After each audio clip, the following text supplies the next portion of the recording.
अमरावती जिले के भातकुली तहसील के कानफूड़ी दाऊदपुर गांव के किसानों को वर्तमान में खेतों तक पहुंचने में बड़ी कठिनाइयों का सामना करना पड़ रहा है। कानफूड़ी से सयात तक की सड़क को अज्ञात लोगों ने खोदा, जिसके बाद किसान आक्रामक हो गए हैं और इस सड़क के तत्काल निर्माण की मांग को लेकर आंदोलन की तैयारी कर रहे हैं। अमरावती मनपा के पूर्व सभापति और किसान मोर्चा के नगर जिलाध्यक्ष मिलिंद बामले ने सड़क निर्माण की मांग करते हुए 1 माह के भीतर काम पूरा नहीं होने पर जिला कलेक्टर कार्यालय के सामने खुद को आग लगाने की चेतावनी दी है।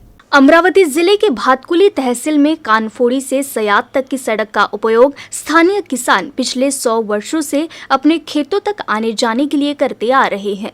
कुछ वर्ष पूर्व लोक निर्माण विभाग द्वारा सड़क का निर्माण कार्य कराया गया था, लेकिन उसके बाद से कुछ नहीं हुआ। हालांकि किसान मोर्चा के नगर जिलाध्यक्ष व संघर्ष युवा संगठन के संस्थापक अध्यक्ष मिलिंद बमले ने जिलाधिकारी को दिए निवेदन में मांग की है कि सरकार किसानों की इस गंभीर समस्या पर संज्ञान लेकर सड़क की तत्काल मरम्मत कराए। मिलिंद बमले ने किसानों के हित में पीड़ित किसानों को जिला कलेक्टर कार्यालय के सामने ले जाने की चेतावनी दी है। आपण पाहत आहे हा अमरावती जिल्ह्यातील भातकुली तालुक्यातील कानफोडी ते सयात रस्ता आहे आणि हा सार्वजनिक रस्ता शेतकरी सुमारे 80 ते 90 वर्षापासून शेतात जाण्यासाठी या रस्त्याचा वापर करतात आणि आपण पाहत आहे हा अज्ञात दिसपाने हा रस्ता खोदून ठेवल्यामुळे हा रस्ता पूर्ण खराब झाला आहे आणि शेतकऱ्यांना शेतात जाण्यासाठी मोठ्या प्रमाणात अडचण निर्माण होत आहे। शेतकरी जर शेतात गेला नाही तर तो जगेल कसा, आपल्या शेती करेल कसा, हा मोठा प्रश्न शेतकऱ्यांसमोर निर्माण झाला आहे। या अगोदर सुद्धा या रस्त्याची दुरुस्ती होईल यासाठी प्रशासनाला निवेदन दिलं आहे, पण यावर काहीच कारवाई झाली नाही। तरी येत्या 1 महिन्यात जर या रस्ता दुरुस्ती झाली नाही तर शेतकऱ्यांना सोबत घेऊन मी स्वतः जिल्हाधिकारी कार्यालयासमोर आत्मदान करेल आणि याची पूर्ण जबाबदारी प्रशासनावर राहील। विधायक रवि राणा ने विधानसभा में मांग की अमरावती जिले में भातकुली और खोलापुरी गेट थाने के लिए अलग अलग भवन निर्माण के लिए धन मुहैया कराया जाए और अंजनगांव बारी में एक स्वतंत्र पुलिस थाना बनाया जाए। मिळणार की नाही मिळणार, त्या लोकांना राहायची व्यवस्था नसते, क्वार्टर व्यवस्थेत मिळत नाही, त्यावर सुद्धा अध्यक्ष महोदय लक्ष दिलं पाहिजे। त्याचप्रमाणे अध्यक्ष महोदय ज्या पद्धतीने पोलिसांचा जे कॉन्स्टेबलचा जो पगार आहे तो पगार जर तुम्ही पाहिला, आज मला वाटतं आमदारांचा पगार वाढलेला आहे, पण त्याच्यामध्ये पोलिसांचा सुद्धा पगार वाढला तर मला असं वाटतं त्या पोलिसांना एक चांगली मदत होईल, त्यांना एक कुठेतरी सुरक्षित वाटेल। त्याचप्रमाणे अध्यक्ष महोदय मी महसूल वन विभागावर बोलणार आहे। बाब क्रमांक 35 अध्यक्ष महोदय ज्याप्रमाणे आज इथे परिवहन मंत्री या ठिकाणी उपस्थित आहे आदित्य ठाकरे साहेब, त्यांना माझी विनंती आहे की विदर्भामध्ये मेलघाट चिखलदरा जे आहे हे पर्यटन स्थळ आहे, त्या ठिकाणी देवेंद्र फडणवीस मुख्यमंत्री असताना त्या ठिकाणी स्कायवॉक एशियामधला 3rd नंबरचा लार्जेस्ट स्कायवॉक तिथे मंजूर झाला। त्याचा DPR मंजूर करून त्यांनी 35 कोटी रुपये त्या स्कायवॉकसाठी मंजूर केले आणि 80% काम हे देवेंद्र फडणवीस सरकारमध्ये काम पूर्ण झालं की या ठिकाणी परिवहन मंत्र्यांनी लक्ष देऊन त्या ठिकाणी पर्यावरणाच्या विषयावर त्यांनी लक्ष देऊन त्या ठिकाणी टुरिझम तुमच्याकडे आहे, तिथे जर तुम्ही लक्ष देऊन त्याला जर मंजुरात दिली ते 20% काम पूर्ण होईल। आम्ही मनामध्ये ठरवलेलं आहे की त्या स्कायवॉकला छत्रपती शिवाजी महाराजांचं नाव द्यायचं। आमच्या आपसामध्ये चर्चा झाली आहे, तुम्ही एकदा चर्चा करून घ्या की आपल्याला कोणतं नाव द्यायचं आहे कोणतं नाही द्यायचं आहे, पण आम्ही एक मताने मत केलेलं आहे की छत्रपती शिवाजी महाराज स्कायवॉक त्या कायला नाव दिलं पाहिजे। अमरावती में एक विशेष अभियान के तहत जिले में टीकाकरण की संख्या बढ़ाने की कोशिश की जा रही है, लेकिन अभी भी कुछ लोगों का दोनों टीकाकरण नहीं हुआ है। अमरावती के जिलाधिकारी पवनीत कौर ने पूर्ण टीकाकरण आवश्यक बताते हुए स्वास्थ्य विभाग की टीम को युद्ध स्तर पर प्रयास करने की बात कही है। इस संबंध में अमरावती नगर निगम स्वास्थ्य विभाग टीकाकरण की संख्या बढ़ाने के लिए विशेष प्रयास कर रहा है। अमरावती के साइंस कोर मैदान में पिछले कुछ दिनों से उत्सव का आयोजन किया जा रहा है। कोरोना के समय से शहर में ये अपनी तरह का पहला आयोजन है। शहर में ये पहला आयोजन है, इसलिए नागरिक यहाँ आ रहे हैं और इस स्थान पर निगम द्वारा टीकाकरण शिविर का आयोजन किया गया है। मेले में आने वाले नागरिकों का टीकाकरण किया जा रहा है। मेले में प्रवेश के समय कोरोना के कड़े नियमों का पालन किया जा रहा है। साथ ही आयोजकों द्वारा मुफ्त मास्क का वितरण किया जा रहा है। साथ ही नागरिकों का नियमित परीक्षण और सैनिटाइजेशन किया जा रहा है और ये भी जांचा जा रहा है कि टीकाकरण हुआ है या नहीं। पहले 45 साल से इस मेले का आयोजन करते थे और उनके साथ साथ रह के मैंने फिर इस मेले का आयोजन को तकरीबन 18-19 साल से मैंने अपने जिम्मे लिया हूँ और इस मेले को मैं चला रहा हूँ। अभी तकरीबन 2 ढाई साल से कोरोना काल की वजह से मेला बंद था। वो मेला बंद होने के कारण से फिर सब काम धंधे सब बंद हो गए थे हम लोगों के। उसके पीछे फिर कैसा इस मेले का भी कैसा जिला प्रशासन के सहयोग से हमको जो नियम के अनुसार उन्होंने अनुमति दी है, तो हम वो नियमों को पालन करते हुए यहाँ पे मेला चला रहे हैं और नागरिकों को खुश महसूस हो रही है इस बार। अभी जिला प्रशासन का ये ऐसे नियम बताए गए थे हमको कि जैसा लोगों को बगैर मास्क के एंट्री नहीं दिया जाए और थर्मामीटर का इस्तेमाल ज़रूर हो और सैनिटाइज़र किया जाए, सोशल डिस्टेंस का पालन किया जाए। उसी हिसाब से फिर आप देख सकते हैं कि हम यहाँ पे लोगों को मास्क फ्री में बांट रहे हैं और साथ में पहले सैनिटाइज हो रहा है, उसके बाद अंदर में थर्मामीटर से चेक किया जा रहा है, उसके बाद हम प्रवेश दे रहे हैं। और जिसने 2 वैक्सीन ली हम उसी को प्रवेश दे रहे हैं अंदर।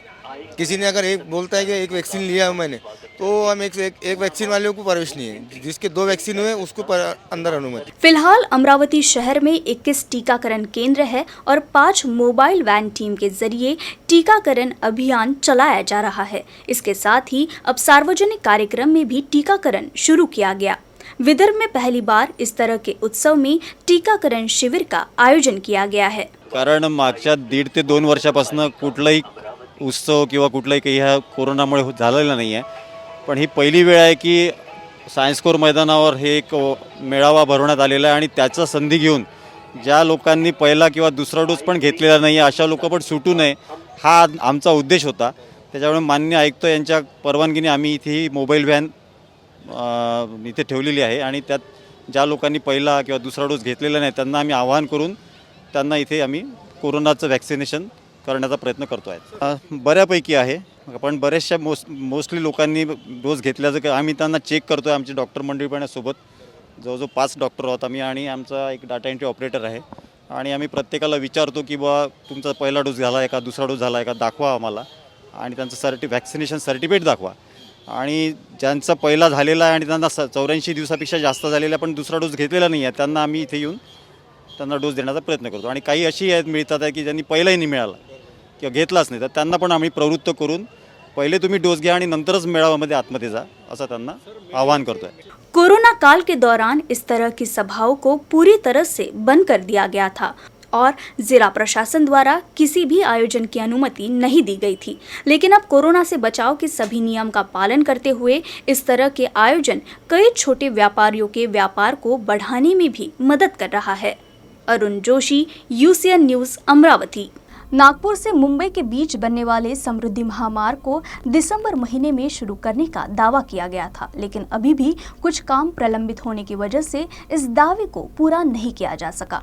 वैसे अभी तक MSRDC ने समृद्धि महामार्ग को शुरू करने के संदर्भ में नया डेडलाइन तो निश्चित नहीं किया है, हालांकि शेष कार्यों को तत्काल पूरा करने के निर्देश दिए गए हैं। समृद्धि महामार्ग महाराष्ट्र राज्य की राजधानी मुंबई और उपराजधानी नागपुर को जोड़ने वाला 701 किलोमीटर लंबा राजमार्ग है। इसमें से 31 किलोमीटर मार्ग नागपुर जिले में पड़ता है, जबकि वर्धा जिले से होकर गुजरने वाले इस मार्ग का 98% काम पूरा हो चुका है। नागपुर में अक्टूबर तक 62% काम ही पूरा हुआ। अभी कितना काम बाकी है इस पर अधिकारी अभी भी खामोश है, लेकिन हकीकत कुछ और ही है। वर्धा रोड पर फ्लाईओवर अभी पूरा नहीं हुआ है। इस बीच MIRDC ने टोल वसूली के लिए टेंडर प्रक्रिया जारी कर दी है। 31 जगहों पर टोल प्लाजा बनाने की योजना है। नागपुर में शिव मड़का को छोड़कर जहां से ये हाईवे शुरू होता है वहां कोई टोल प्लाजा नहीं होगा। लिंक रोड पर ही टोल गेट होंगे। सूत्रों के मुताबिक नागपुर से मुंबई तक इस हाईवे पर करीब 1160 रुपए का टोल का अनुमान है। कहा जा रहा है कि 55,000 करोड़ रुपए वसूल होने तक टोल वसूली जारी रहेगी। शुक्रवार को हुई अमरावती जिला परिषद की समाज कल्याण समिति की बैठक में जमकर हंगामा हुआ। समाज कल्याण अधिकारियों ने दिव्यांग के कल्याण एवं उनके हितों के लिए गए निर्णय को विषय समिति के समक्ष प्रस्तुत नहीं करने पर सदस्यों ने अपनी नाराजगी व्यक्त की। अमरावती जिला परिषद की समाज कल्याण समिति की मासिक बैठक समाज कल्याण अध्यक्ष दयाराम काले सभागृह में शुक्रवार को हुई। बैठक में सदस्य शरद मोहड़ सहित अन्य सदस्य अधिकारी एवं कर्मचारी उपस्थित थे। सरकार द्वारा विकलांगों के कल्याण के संबंध में 6 अक्टूबर को एक संशोधित निर्णय लिया गया था। बताया जाता है कि इस फैसले से लाभार्थियों की राशि दुगुनी कर दी गई है। हालांकि इसकी जानकारी अध्यक्ष सहित समाज कल्याण समिति के किसी भी सदस्य को नहीं दी गई। सदस्य शरद मोहड़ और अन्य सदस्यों ने अधिकारियों से जवाब मांगा और अधिकारियों पर समिति के सदस्यों को अंधेरे में रखने का भी आरोप लगाया। ह्या अधिकाऱ्याच्या चुकीमुळे आज समाजाचं नुकसान झालं आहे। याला सर्वस्वी जबाबदारी अधिकारी आहे। जे समाज हितार्थ पैसे येतात हे अधिकारी स्वतःच्या कामचुकारपणामुळे हे लोकांना दाखवत नाही। याचा एवढं मोठं नुकसान जे झालं आज अशा अधिकाऱ्यामुळे झालं। अशा अधिकाऱ्यावर कारवाई व्हायलाच पाहिजे। जोपर्यंत ह्या अधिकाऱ्यावर कारवाई होत नाही तोपर्यंत पुढची सभा होऊ देणार नाही असं मी सभापतींना ठणकावून सांगितलं आहे। दुसरी गोष्ट म्हणजे दिव्यांगाचे आज निधी 83 लाख रुपये जिल्हा परिषद समाज कल्याण विभागाला शिल्लक आहे आणि या निधीचा एवढा मोठा पैसे शिल्लक असून आजपर्यंत दिव्यांगांना निधी मिळाला नाही। दिव्यांग दर भटकत आहे आणि हे अधिकारी मस्त खुश आहे। यांना दिव्यांगाचं काही कळत नाही। एवढे मोठे पैसे जर इथं शिल्लक आहे हे का देत नाही?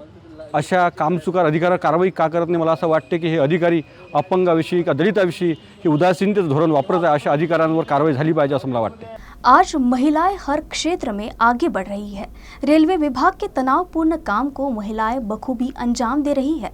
अमरावती जिले के चांदूर रेलवे स्टेशन की स्टेशन मास्टर दीपिका वाजपेयी काम में से कुछ फुर्सत के पल निकालकर रेलवे स्टेशन को नायाब तरीके से सजाया है। उन्होंने यहाँ पर आकर्षक फूलों की फुलवारी, चिड़ियों के घोंसले और अन्य आकर्षक चीजें बनाई है। इन सभी को देख रेलवे स्टेशन मानो एक खूबसूरत जगह बन गई है। खास बात तो ये कि मुसाफिरों को ये चीजें बेहद ही लुभा रही है। पूरे दिन अपने परिवार से दूर और 1 या 2 अपॉइंटमेंट के साथ रेलवे विभाग में दिन रात काम करना आसान नहीं है। दिन रात ट्रेनों के आने जाने का शोर और कर्कश हॉर्न की आवाज मन को विचलित कर देती है। हालांकि इन सभी तकलीफों को पार करते हुए चांदूर रेलवे की महिला स्टेशन मास्टर दीपिका वाजपेयी ने स्टेशन परिसर को सुंदर और मनोरम बना दिया है। निशिगंधा, चंपा, चमेली, शेवंती, अष्टर, सुंदरवेली जैसे कई फूल यहाँ लगाए हैं। उन्होंने पक्षियों के लिए कागज के बक्सों से घोंसले बनाए हैं। इतना ही नहीं, उन्होंने पक्षियों के लिए पानी और भोजन की भी व्यवस्था की है। हम आमतौर पर पेपर बैग, फिनाइल के डब्बे, प्लास्टिक के डिब्बे, बेकार लोहा, मिट्टी के बर्तन या स्क्रैप धातु को फेंक देते हैं, लेकिन चांदूर रेलवे स्टेशन पर इन सभी बेकार चीज़ों का एक अच्छा इस्तेमाल करके ये गमले, चिड़ियों के घोंसले, झरने, फूलों के बगीचे बनाए गए हैं। इस रेलवे स्टेशन पर आने वाले मुसाफिरों को भी ये खूबसूरती बेहद ही रास आने लगी है। यही वजह है कि दीपिका वाजपेयी के काम की तारीफ हर किसी की जुबान पर चढ़ी है। खास बात यह है कि उनके इस काम के लिए उन्हें स्टेशन स्टाफ का भरपूर सहयोग मिल रहा है। चांदूर रेलवे के स्टेशन प्रबंधक दीपिका वाजपेयी के नाते मैंने ऐसे एक दिन सोचा कि क्यों न अपना कार्यस्थल जो 12 घंटे 24 घंटे तनावपूर्ण रहते हैं, यहाँ हर डिपार्टमेंट का आदमी तनाव में काम कर रहे हैं, क्यों न उसी तनाव को हम लोग निसर्ग से जुड़ के आह्लाददायक वातावरण में काम करें। उसके लिए क्या करें? ज़्यादा पैसा भी खर्च ना हो और वेस्ट मटेरियल जो वेस्ट भी ना जाए लेकिन बहुत अच्छे तरीके से हमारे सामने है। इसलिए हर चीज़ में हर संभव मैंने ये कोशिश की कि जो वेस्ट है उसका रीयूज़ बहुत अच्छे तरीके से डेकोरेशन के तरीके से या पौधे लगाने के लिए अपन यूज़ कर सकते हैं। विदर्भ सफेद प्याज का सबसे बड़ा उत्पादक है, लेकिन प्याज को सही समय पर बाजार भाव नहीं मिल पाता। एक तरफ बेमौसम बारिश से किसानों को परेशानी हो रही है, लिहाजा अब किसान आधुनिक तरीके की खेती की ओर मुड़ गया है। अमरावती जिले के अंजनगांव सुरजी तहसील में कापूस तलनी के किसानों ने अमरावती के लासल गांव के लाल प्याज के साथ सफलतापूर्वक प्रयोग किया है। अमरावती जिले के अंजनगांव सुरजी तहसील के कापूसात लानी के राजेश मालसानी ने नासिक से लाल प्याज का सफलतापूर्वक प्रयोग किया है। मालसानी ने 1 एकड़ खेत में लाल प्याज लगाया। नतीजा ये रहा कि प्याज की फसल बढ़ी और उत्पादन में भी वृद्धि हुई। राजेश ने 1 एकड़ प्याज पर करीब 53,000 रुपए खर्च किए। माझं नाव राजेश मळसने आहे। मी दरवर्षी रब्बीमध्ये कांदा पेरत असतो, पण मी पहिलं वर्ष आहे की मी लासलगाव ह्या लाल कांदा पेरलेला आहे। मला उत्पादनही चांगलं झालेलं आहे। मला 9 टन उत्पादन झालेलं आहे। 53,000 रुपये मला खर्च आलेला आहे 1 एकरमध्ये। इस 1 एकड़ से उन्होंने 90 क्विंटल प्याज का उत्पादन लिया। उन्हें इस लाल प्याज के 17 रुपए प्रति किलो के हिसाब से 1,53,000 रुपए मिले। खर्च घटाकर उन्हें इस लाल प्याज से 99,000 रुपए का अच्छा मुनाफा हुआ। लाल प्याज के इस सफल प्रयोग के लिए उन्हें कृषि विभाग से भी मार्गदर्शन मिला। त्यांनी N53 हा वाहन खरीप हंगामामध्ये घेऊन कृषी विभागाच्या सल्ल्यानुसार त्यांनी आपल्या शेतामध्ये नियोजन केलेलं आहे। कमी खर्चामध्ये जास्त उत्पादन हा जो काही आपला कृषी विभागाचा मूलमंत्र आहे तो त्यांनी आत्मसात केलेला आहे। त्या कारणाने त्यांना कमी खर्चामध्ये जास्त उत्पादन या ठिकाणी घेता आलेलं आहे। मी कृषी सहाय्यक मारुती जाधव प्रत्येक वेळेस त्यांच्या शेतावर परिक्षेत्रावर भेट देऊन त्यांना वेगवेगळ्या पद्धतीची माहिती जे काही तांत्रिक माहिती लागते ते तांत्रिक माहिती पुरवत गेल्यामुळं त्यांना कमी खर्चामध्ये 9 टनाचं उत्पादन एकरी घेता आलं आणि त्यामुळं त्यांना जे काही खरीप हंगामामध्ये जो भाव लागलेला है जाग्यावरच 17 रुपयाचा भाव लागलेला है। प्रभु यीशु मसीह के जन्म का उत्सव भक्ति के साथ मनाया गया। शहर में चर्च के साथ साथ ईसाई लोगों के घरों को भी स्टार्स, लाइटिंग, क्रिसमस ट्री और सांता क्लॉज से सजाया गया। क्रिसमस की पूर्व संध्या पर सेंट फ्रांसिस जेवियर चर्च के प्रांगण में प्रभु यीशु के जन्म का दृश्य बनाया गया और रात के 12 बजे सभी ईसाई लोगों ने एक साथ प्रार्थना की। क्रिसमस के लिए वडाली में आरोग्य माता चर्च को सजाया गया है। इरविन चौक में सेंट जेवियर्स चर्च में भी क्रिसमस मनाने की तैयारी हो गई है। बियानी चौक क्षेत्र के चर्च में विभिन्न धार्मिक कार्यक्रमों का भी आयोजन किया जाता है। रात 11 बजे से जागरण प्रार्थना की गई। क्रिसमस कैरल भी गाए गए। इसके अलावा carol party, Christ birth scene, पूजा, प्रार्थना जैसे विभिन्न कार्यक्रम भी आयोजित किए जाने वाले हैं।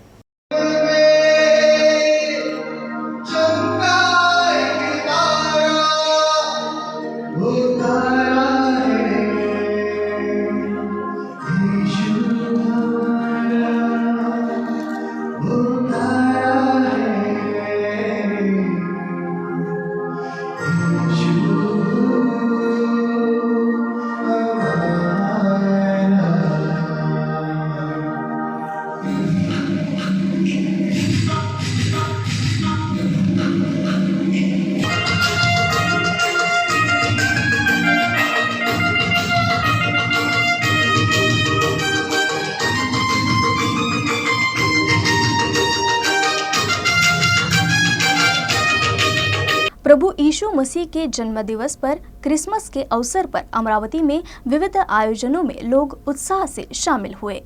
पूरी दुनिया में 25 दिसंबर को प्रभु ईसा मसीह का जन्मदिन मनाया जाता है। हालांकि दुनिया में कोरोना संकट के चलते इस त्योहार पर रोक लग गई है।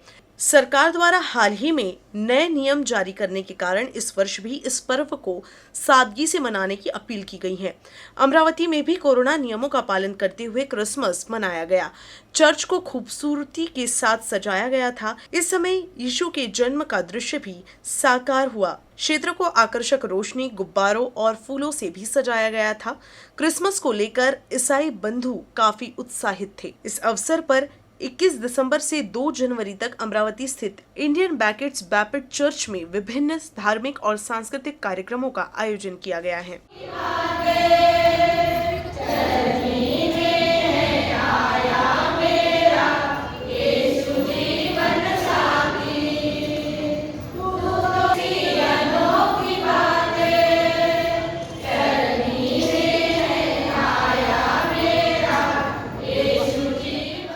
आम्ही प्रभू येशू ख्रिस्ताजवळ हीच प्रार्थना करतो की हा जो काही कोविडचा जो प्रादुर्भाव आहे, जो ओमिक्रॉनचा जो प्रादुर्भाव आहे, तो लवकरात लवकर जो आहे तो कमी व्हावा आणि हा जो व्हायरस आहे हा लवकरात लवकर केवळ भारत देशातूनच नाही तर संपूर्ण जगातून हा निघून जावा ही प्रभू येशू ख्रिस्ताच्या चरणी या आजच्या पावन दिवशी मी ही नम्र विनंती करत आहे। भारतातल्या, महाराष्ट्रातल्या, अमरावतीतल्या आणि परतवाड्याच्या सर्व लोकांना नाताळाच्या व नवीन वर्षाच्या शुभेच्छा मी देऊ इच्छितो। प्रभू येशू ख्रिस्ताचा जो जन्म झालेला आहे तो तुमच्या आणि माझ्यासाठी झालेला आहे। तुमच्या आणि माझे पाप क्षालन करण्यासाठी झालेला आहे। तुमच्या आणि माझ्या पापांची क्षमा करण्यासाठी झालेला आहे आणि त्याचाच हा जन्मोत्सव आपण साजरा करत आहोत।